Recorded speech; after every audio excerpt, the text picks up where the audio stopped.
period are raining blood! Yeah, that's how you get a bunch of Gen Y and millennials on your team. Am I right? That guy knows what I'm talking about! On the phone, what's up? Welcome to Ray's Happy Birthday Bar. Welcome to the Italian market, where the weather is always partly Italian with a chance of tacos. Yeah, it's fucking fantastic to be here. Guys, it is my 27th birthday. I turned 27 today, and 27 is my favorite number, and what better way to reward myself than to get drunk, do jokes, and change my stage name to something that'll actually come up in a Google search. Yeah, because Short Stack, I mean, it was a pancake order, it was a 3-piece Australian band, it was nouns, basically, it wouldn't come up. So I changed it to Hannah Harkness. Hannah is my real first name. Harkness is a Doctor Who joke about my sexual orientation. Makes me super happy. Super fucking excited about that. But yeah, no, I picked Harkness because I'm a world traveler and I'm bisexual, but I don't like that term. I prefer the term people person. Yeah, no, being bisexual is interesting. You know, you go out into the dating world and, you know, you have these decisions you have to make. I'm just like, oh, do I want to date a guy? Do I want to date a girl? Do I want to get a text back never, or do I want to get a text back 10 times in the next hour? And every time I get in a new relationship and tell my mom, it's just like I had a kid. I'm just like, Mom, I'm seeing somebody new. And she goes, oh, great. Who is it? I'm like, it's a girl. But yeah, and my mom's very supportive of me, and she's very supportive of me and my sexual orientation and my lifestyle and everything. And then, you know, when gay marriage got passed in Pennsylvania, a couple of months ago. Finally. Yeah, no, when gay marriage got passed a couple of months ago, my mom texted me. She was like, sweetie, you're 50% more likely to get married now. And I was like, Mom, they didn't outlaw commitment issues. It's true though, I got commitment issues. You know, I've been doing the non-monogamy thing for a while. Where are my poly people at? We got a lot of monogamy, right? That's right. Fuck yeah, polyamory, gotta catch them all, right?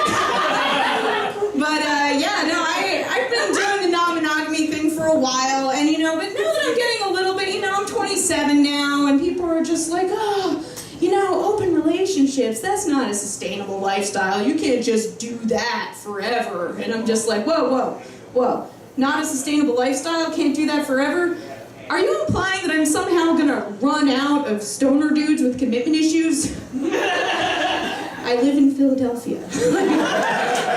Finding people who fit that profile is about as difficult as finding pigeons. You just throw a bag of Fritos on the ground and skulk up like, yo, those Fritos, fuck, woo! Yeah, it's amazing. Yeah, I end up dating a lot of stoners. It's not so much that I'm into stoners, I'm just into, you know, facial hair and being late for shit. But yeah, no, it's tricky, you know, dealing with the dating shit and everything. But you know, I deal with it, and you know, it's not that I don't, you know, I'm not into monogamy, and I don't do monogamy because I hate it. And it's not that I don't think monogamy can work. It can, you know. Sometimes people ask me like, oh, you're a comedian, you know, does that mean your family life is messed up? Is your dad not in the picture? And I'm just like, no, even weirder. Both my parents are musicians, and they've been together over 30 years. Talk about beating the fucking odds, right? Yeah. There are not too many kids out there like me, but we've been hiding behind stacks of amplifiers for years, and we're the coolest kids ever. But yeah, and it's not that I don't believe in love. I do. I absolutely believe in love. And I don't just believe in love. I romantically believe in love. I believe that if you love something, you should just go after it, alienate everyone around you, make sacrifices, do whatever you can, just go out there, make that thing yours. But I don't just believe in love. I also believe in hate. And I don't just believe in hate, I romantically believe in hate.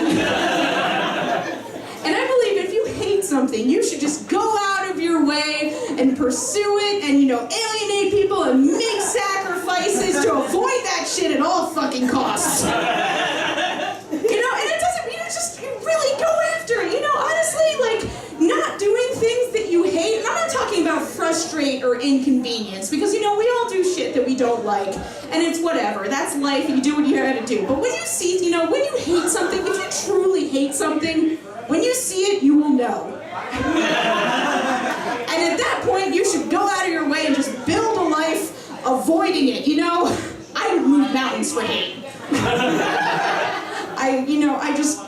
Fuck it. If you hate something, you're just like, what's the other option? Make everybody miserable around you because you're doing stuff that you hate that you could be avoiding. People alienate each other and, fuck their whole lives up for relationships all the time. Why can't I fuck my life up because I'm avoiding something I hate when it makes me so happy? True hate can beat all odds. Just get into it. You really just gotta get into it. Because I believe in hate, I'm pretty good at avoiding catcallers. Catcallers have been a hot topic lately, and it didn't used to be my problem as much. I got catcalled. Everybody who looks even remotely like a lady gets catcalled. It's whatever. But over the last 5 months, I managed to drop 25 pounds and go blonde. And now the catcalling situation's got like Inception, when you make too much noise in a dream, everyone's like, and looking up, and I'm just like, fuck, hoodie up, go a level deeper.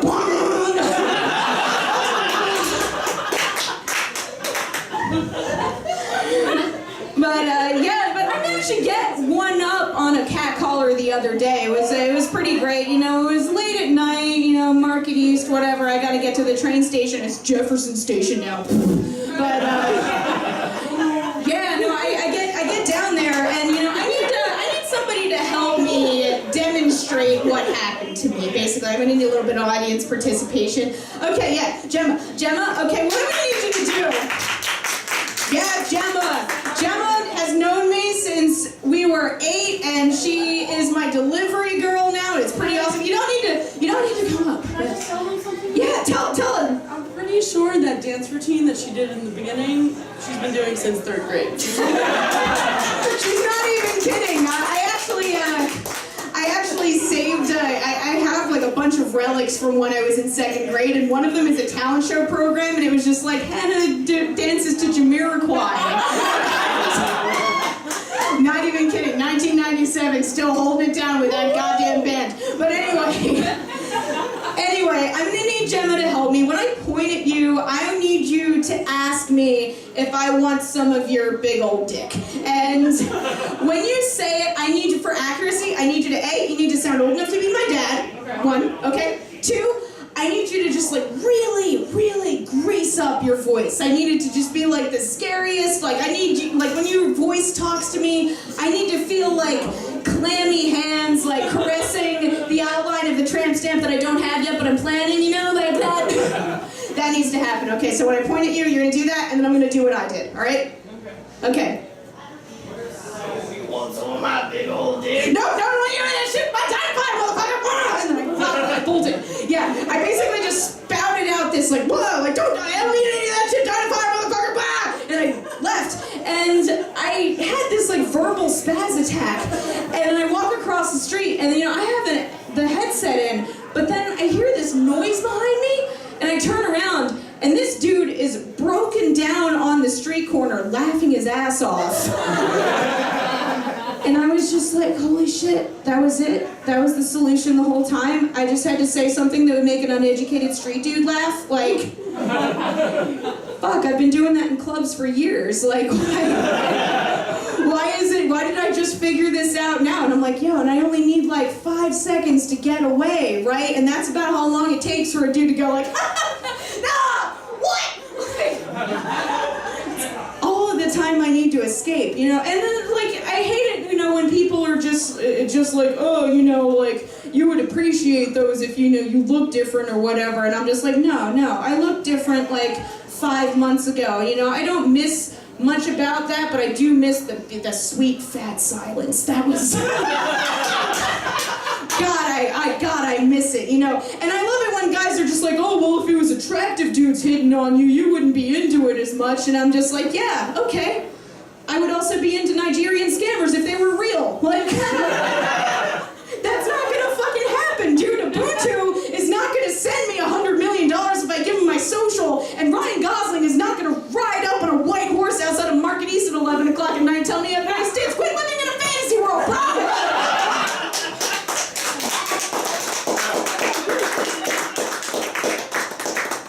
Yeah, no, none of that's gonna happen. It's not like that I'm not used to dealing with sketchy dudes. I am. I live in Philadelphia. I've dealt with sketchy dudes for a long time.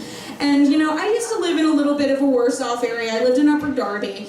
And back when I was living there, and it used to get super hot out, there were these dudes that used to walk around with their shirts pulled halfway up. Like, they didn't, you know, they didn't just, like, actually take their shirts off. They would just, like, expose their stomach a little bit and wander around like that, like they were ventilating or something. I don't know.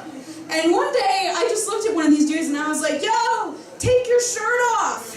And he's like, what, baby? You see something you like? And I was just like, no, just prove to me you can complete something you start doing. Give me some faith in humanity, please, God. And you know, I'm not trying to be the fashion police or anything, but there was this one dude that walked him up to me, and he was wearing a fucking onesie with a butt flap and rain boots. And he comes up to me and says, hey, baby, you look nice. And I was just like, you don't know what those words mean. No. Yeah, and you know, sometimes I even got like assault complimented once. And like, I'm willing to acknowledge when something is like actually a compliment. Like the other day, I was walking outside like about 40th and Market. I come up and this guy was just like, yo, you look robotic. I was like, yeah. What? He's like, your movements are like a robot. And I was just like, finally, I hear something that I could actually consider a compliment. Thank you. Domo arigato, Mr. I don't know.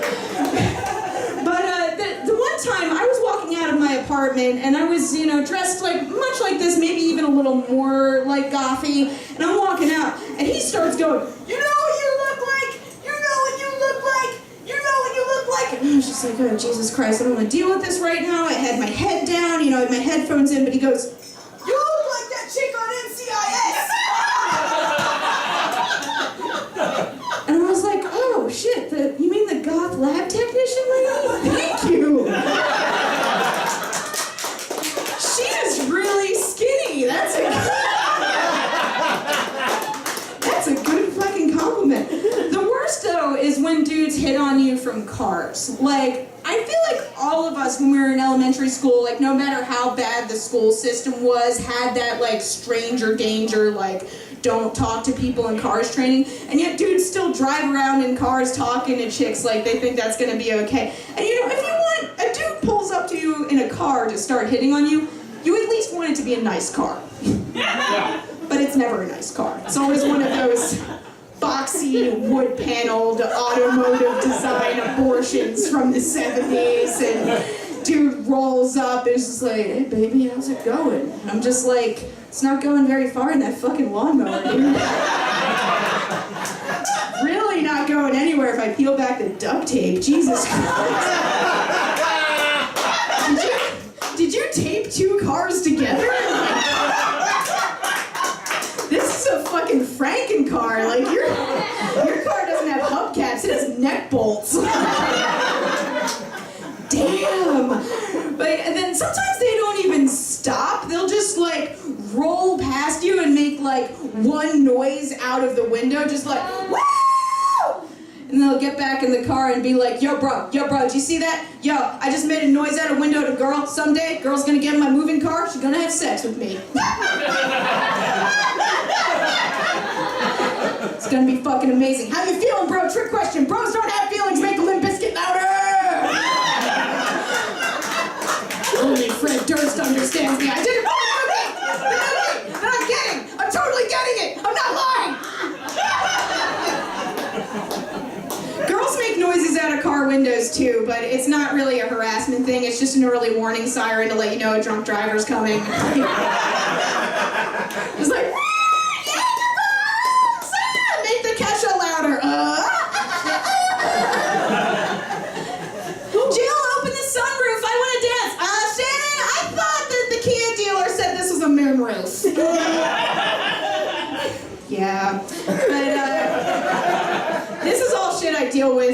brought this on myself. I don't have my own car. It's not the way I dress, it's the fact that I don't have my own car and I'm always walking around and taking public transit.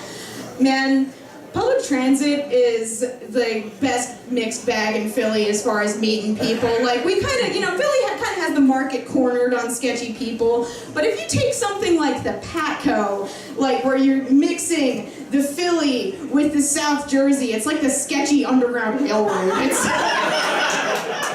It's fucking amazing. And I used to date this dude from South Jersey, which, ended up being like not the best choice, but at the time it was a good alternative to self-service pumping. Gas jokes. But I ended up dating this dude in South Jersey for a minute, so I had to take the Patco, and the Patco, like, I met some of the craziest people, and one of the people I met changed my life. I was standing behind her at the ticket machine at the Patco, and she was this crazy looking lady. She's standing in front of me. She had like multiple coats on, weird hat, like a little scruffy looking. She's pressing buttons on the ticket machine. She can't get the ticket machine to work at all. Like, she's just pushing buttons, nothing's happening.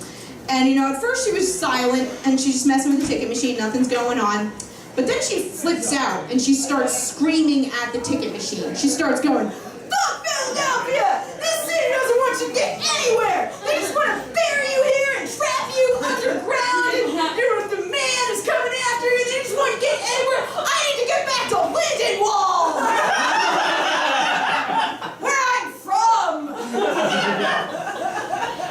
And instead of being freaked out by this lady, I was actually kind of jealous, because I was like, yo, I'm angry at the city of Philadelphia all the time, but I never get to yell at it.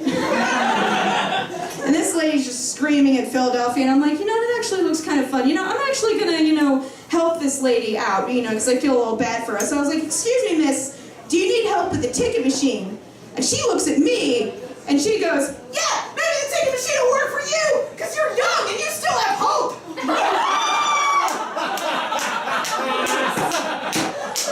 And I was just like, "Oh, thank you, stand-up comedy gods." Oh, Mama needed a new bit. I need to stretch this out to 3 minutes. Holy fuck. Yeah, so I look at her and I was just like, "Yeah, well, this ticket machine is ridiculous." And she goes, "Yeah, ridiculous isn't the word for it." And I'm just like, "Yeah, it's fucking ridiculous." She goes, "It's fucking ridiculous! This ticket machine is fucking ridiculous! Mayor Nutter! Mayor Nutter!" And then she blanked out for a second, like she was looking for something else to say, so I just went like, "Where are you?" She goes, "Where are you? We're buried down here, trapped underground, 8th Market. I'm going to Lindenwold." And I was like, "I'm going to Collingswood." I wanted to be included in the conversation. I didn't know what else to say. By the way, I love how she yelled Lindenwold like it was the fucking promised land. Even remotely better than Philadelphia. "Oh yeah, lady, Lindenwold is Oz." "We're off to go to Lindenwold, last stop in the Patco. Hey, crazy lady, what are you gonna ask the Wizard of Lindenwold for?" "I'm gonna ask for discount liquor and a sack of charcoal in South Jersey. Let's get working." Expectations realistic, right? Yeah, so I encourage you, if you ever get angry at Philadelphia, you're ever mad at the city of Philadelphia, just fucking yell at it. It's not gonna do much for you, but it's not gonna solve anything, but it kind of gives you the same feeling you do when you yell at the dog when it takes a shit on the rug. It's not accomplishing anything, but it feels good because you know what you did. Bad Philadelphia, no, fuck you, I'm gonna rub your nose in the shitty school system. By the way, the school system, you know how bad the school system is in Philly right now? Like, we voted on Corbett, so hopefully maybe we'll get a little more money. Yeah, a little bit more money, and hopefully that works out. But yeah, not how bad the school system in Philly is. I used to tutor in Albany High School in North Philly, and once in a history class, one of my students, he raises his hand, and he goes, "Yo, miss, does that mean to cut somebody's head off?" I looked at his paper. The question was, define capitalism.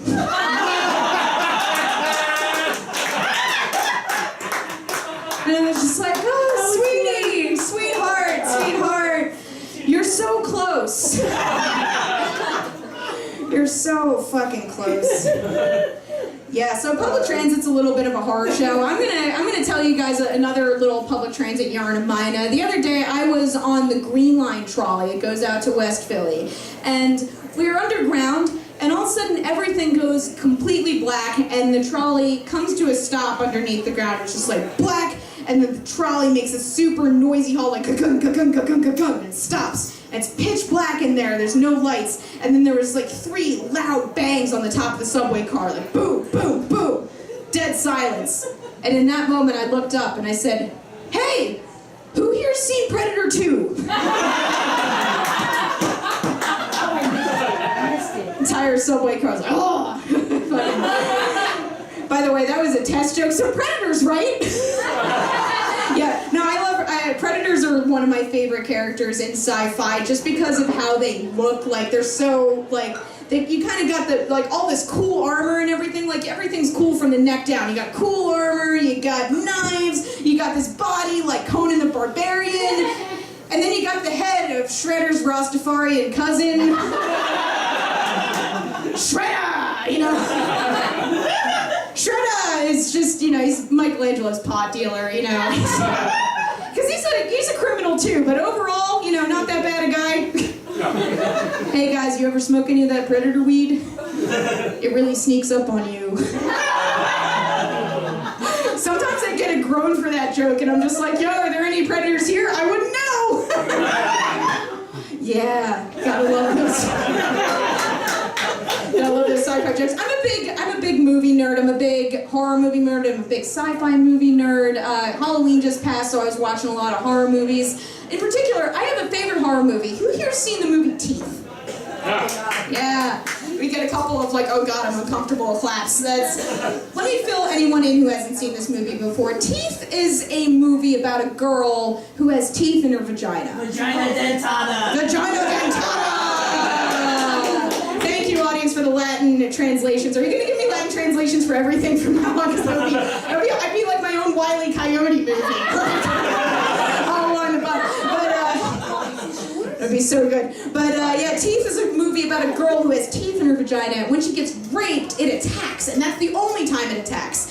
And I love guys' reactions to this movie because it's the completely wrong reason to be afraid when they're reacting. I watch these guys and they're like, oh god, that is so fucking disgusting. That is so scary. Teeth in a vagina? Oh fuck, that is the scariest thing. I can't watch that movie. That's the scariest thing I ever heard in my whole life. I would never, ever put my dick anywhere where there's teeth.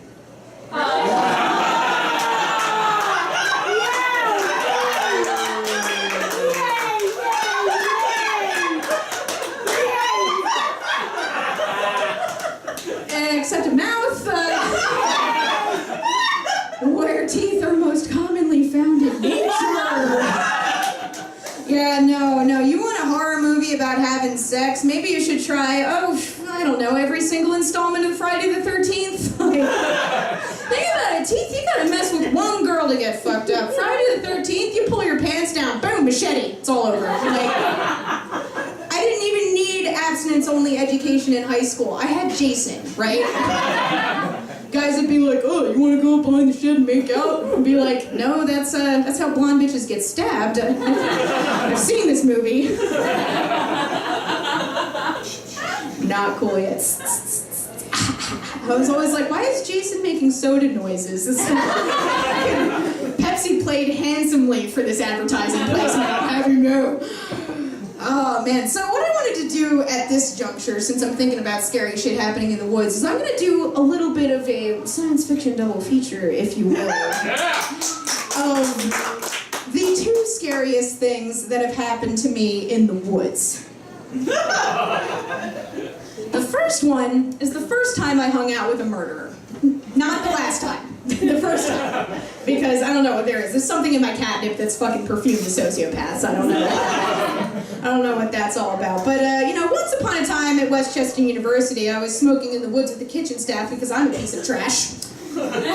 And I'm standing around, and I'm with 2 guys that work in the kitchen and their friend. There's a girl that I am never going to forget. She was about 19 at the time, little brunette bob cut, and one of those, like, breathless, girly, like, I'm a freshman in a suburban university, voices, you know?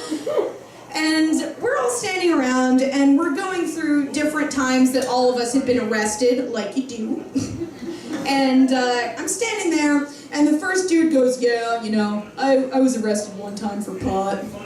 Second person, yeah, no, I was arrested one time for pot, the other time for vandalism, you know. And I'm there like, I've never been arrested, fucking 27, we're doing pretty good, you know. Fuck yeah.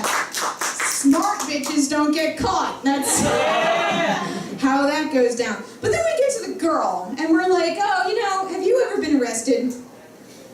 She takes a drag out of her cigarette. She sighs.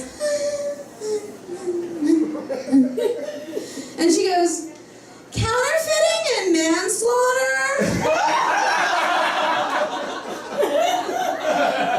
We're all like, we do that awkward thing where you laugh for a couple of seconds and then you immediately have to stop laughing because you realize their facial expression didn't change at all. We're like, oh shit, this bitch is serious.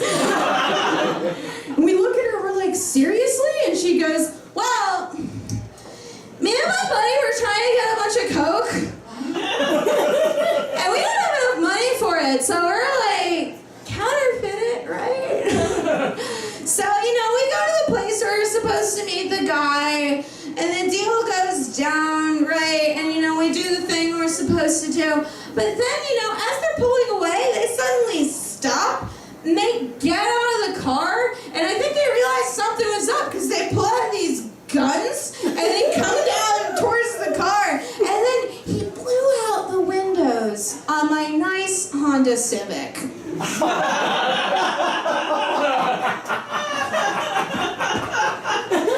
So let's roll this back for a second. This girl tried to pull off a counterfeit money, high-volume coke deal in a Honda Civic.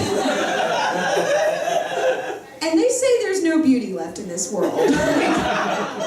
Also, where the fuck is Quentin Tarantino to direct a movie when I need him? Like, that's like a weird mashup of like Reservoir Dogs and Clueless. Like, you're not gonna die, say the fucking words, I'm totally not gonna die. What happened to my ear? I don't know. But anyway, I'm gonna repeat the last line of the story because I love it. And he blew out the windows on my nice Honda Civic. So, you know, once they ran out of bullets, I just like pulled a baseball bat out of my trunk and you know, I went up and I bashed his fucking brains in. And I got away with it too, because, you know, self-defense, right? Does anybody want to get some food? So at this point, the dudes that I'm standing with have a pretty serious case of dead fish mouth. You know, that this one... But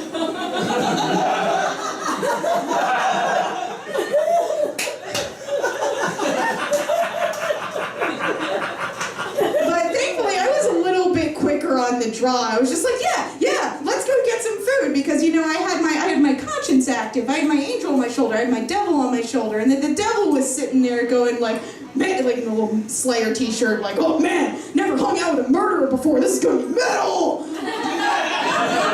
And then the angel's sitting there going like, yo, like, I don't think we should be hanging out with this chick in the fucking woods!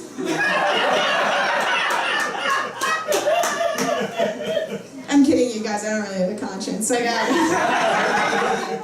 No, I don't have a conscience. I have like one dude in a Rasta hat sitting there going like, yeah, go with those guys. They seem all right, man. This is gonna be great. This is gonna work out really well for you. Fuck you. But yeah, so that is the second scariest thing that has ever happened to me in the woods, by the way. That's only the second scariest. The first scariest was the time that my boss marooned me in the woods with a rollaway suitcase full of dildos.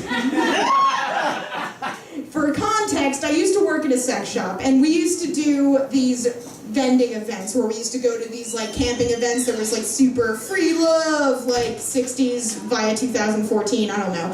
But Yeah, no, there's these like free love events that we used to sell sex toys at, and I was sent to one of them, and my boss, she drops me off in the woods ahead of the security checkpoint. She goes, I have to go back to the security checkpoint. I will be back in 5 minutes. Can you just hold this bag of inventory, meaning dicks? And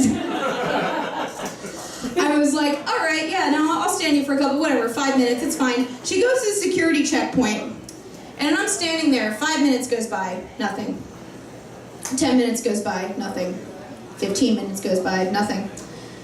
Then all of a sudden, I hear this noise from out of the woods. It's just... I was like, oh shit. And then I was faced with that age-old question when you get in these situations. Which one of these dildos is the best dildo to fight a wolf?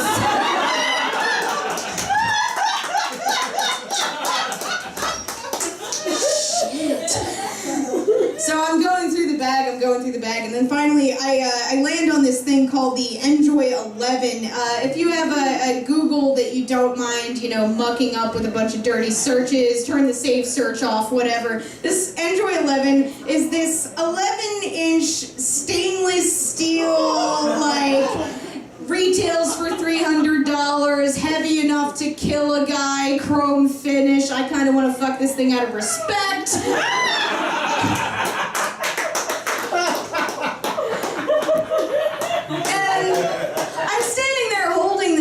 And I'm like, fuck, worthy, you know, because it's the Doppler effect, you know, you don't know where the ambulance is coming from, you don't know where the wolf is coming from, it's whatever. So I'm standing there with this thing, I'm looking around, and the noise that comes out of the woods, and the noise comes out of the woods, and I'm like, sweet, I'm ready for it, and I'm like, ready, I'm in ready stance, and a cop.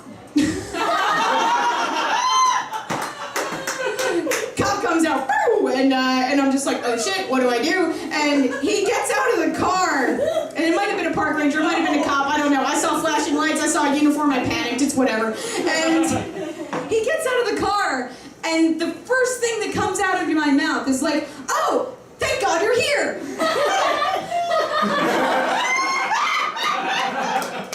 And I realized in that moment, I was like, dude, that was the worst thing you could have said. That is the worst fucking thing you could have said. You know why? Why that's the worst thing you can say? Why? Because that is how porn starts. Oh, officer! Thank God you're here!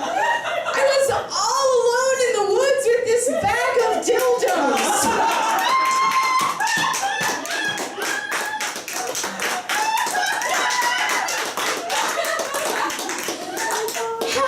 Shall I repay you for saving me from the wolves? And why is David Lynch ghost directing my life again? Scariest fucking thing. I mean, that is the scariest thing that's happened to me in the woods. That is the scariest thing that's happened to me with that job. But that job came with all kinds of caveats, you know, that like working at a sex shop, and I was in one of the South Street sex shops, and working at a sex shop is like all these bizarre, like your notion of what's professional gets completely thrown out the window. Like my boss started a shift meeting once by going, well, fisting class is canceled. And I was just like, no! Why would you cancel fisting class?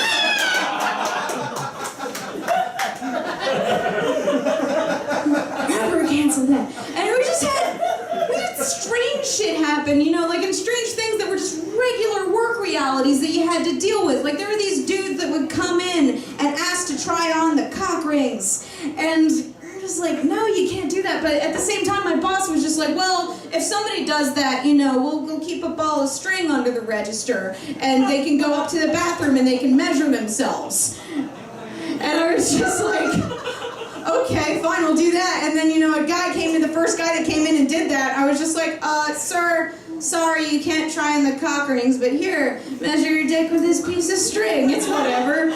And he goes up to the bathroom, and he comes down, and he goes like, yo, I'm 7 inches long, and I'm like, yo, I think you missed the point. We need the circumference, not the perimeter.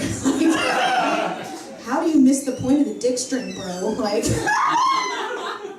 That ain't cool at all. And then we had one day, you know, people come in and say, like, dumb shit to impress you that, you know, it's just like, this guy comes in and he's like ringing out, and I didn't ask him anything about his life, but he was just like, yo, you know, sometimes when I jerk off, after I'm done, I just start peeing. It's the fucking greatest thing, it's amazing, you should see it. And I was like, amazing. No, giant fusion-powered robots are amazing. You just jerked off and wet the bed.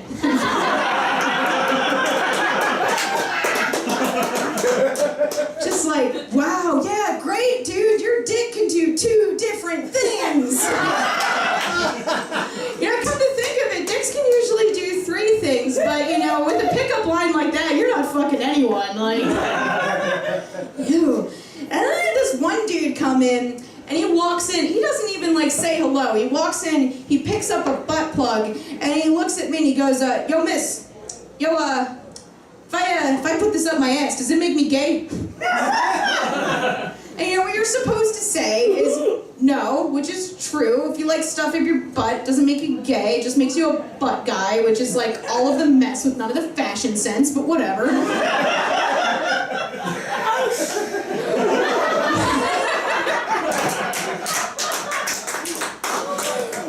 But, you know, what I really wanted to say to this dude was like, yes. Absolutely. You know what? True story. If there's actually a hard reset button for your sexual orientation in your butt, and you have to be really careful because if you press it, you're just gonna go full-blown gay. Like, you can't do anything about it. But you have to be really careful because if you hold it down for 20 sustained seconds, you're gonna go into factory demonstration mode, and then you're gonna oscillate between gay, straight, and bisexual for 20-second intervals for the rest of your life.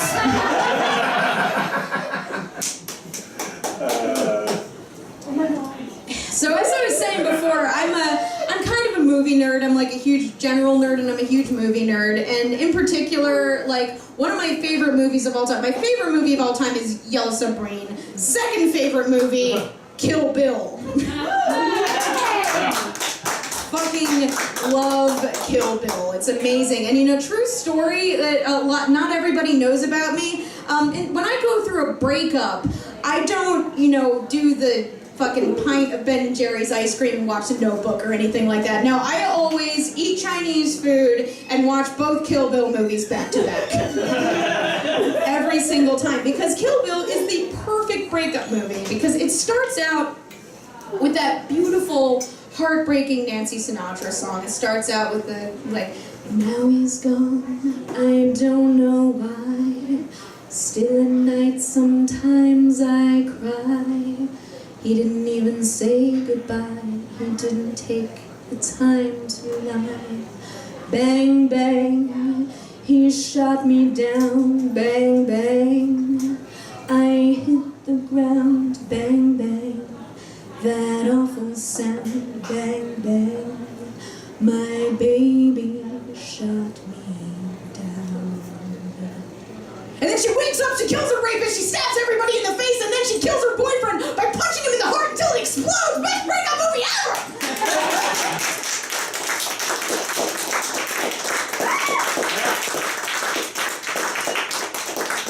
It's so fucking good. It's so fucking perfect because, you know, at the beginning of the movie, I'm just sitting there, you know, drinking, going, bang, bang, he shot me down, bang, bang, I hit the ground. But then by the end of it, I'm just like, yeah, blonde girl, punch him in the heart! You didn't get away with that shit. Well, you can't, Dan. I mean, Bill.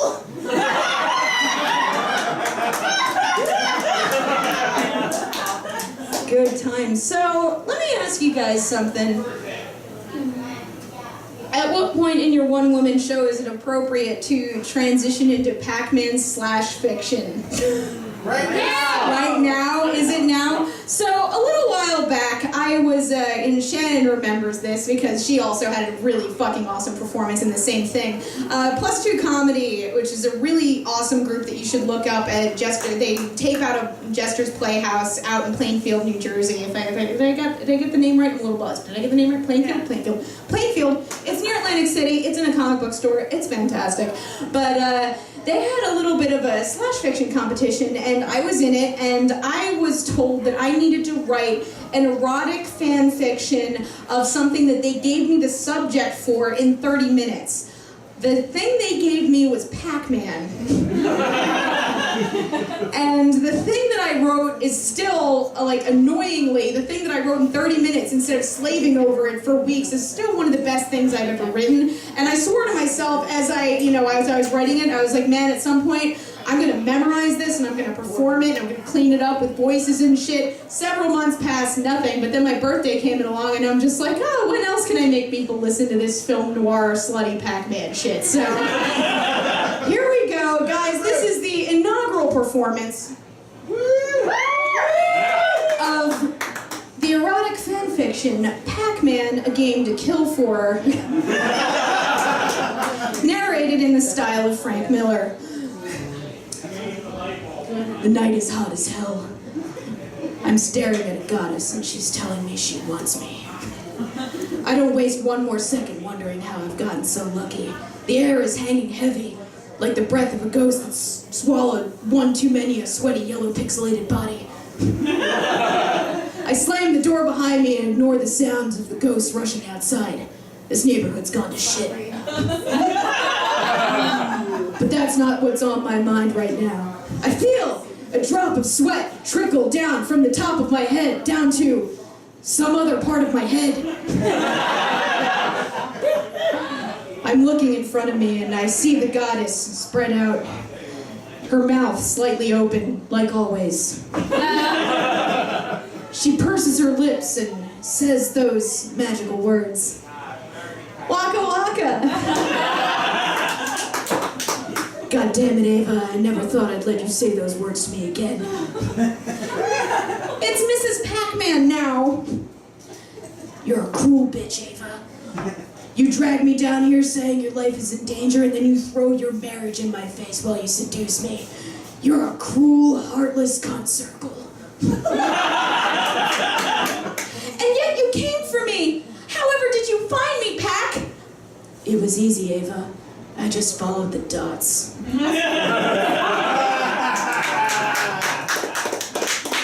I hate her. I hate that bitch, but god damn if she didn't keep in shape. Ava! How could I say no to you after everything that we've been through? You still got that much of a hold on me, and I guess you always will. But I can't forgive you for marrying that other man. He looked just like you, Pac-Man number 5756. I couldn't control myself. I thought you were dead. Dead? I rolled violently into a cabinet out of sheer anger.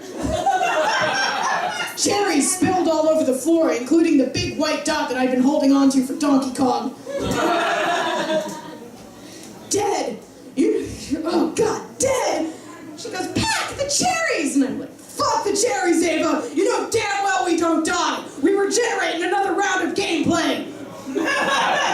We could have found each other on a board! You should have waited! But Pac-Man, after that ghost got you! I thought he was blue, Ava! Dark blue and periwinkle look the same to me now! Well, maybe if you laid off all the big white dots, you try running the dot circuit sober, Ava! And way to call the kettle black, you vodka-chugging, bow-wearing, slut-hussy dot! I stared at her and I felt the hatred rise up within me. Ava, goddammit, I can't remember the next line, I'm drunk. Give her another beer.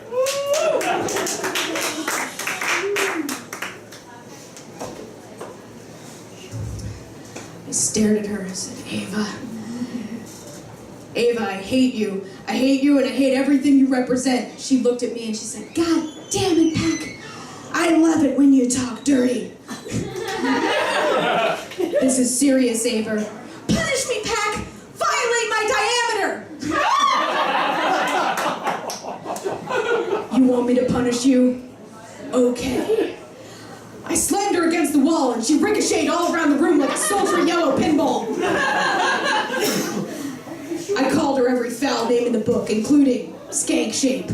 Skank in shape, I yelled, and I slammed her flat on the bed, and then I looked her dead in her pixelated eye and thought of all the times she betrayed me. Tilt, bitch, I said, and then I grabbed the bow off her head and secured her to the bedpost. It had been so long since I'd had a woman. I spent the last few weeks fucking a yellow bottle cap with a wedge cut in it.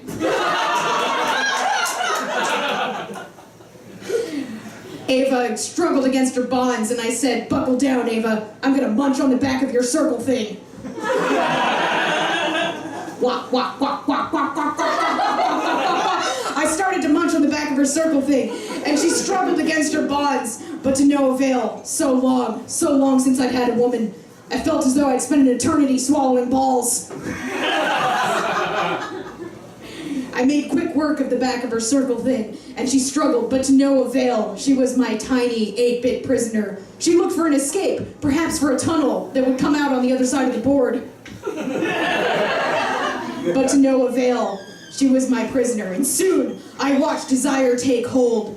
She opened her mouth and she said, Pack! Use one of the big white dots!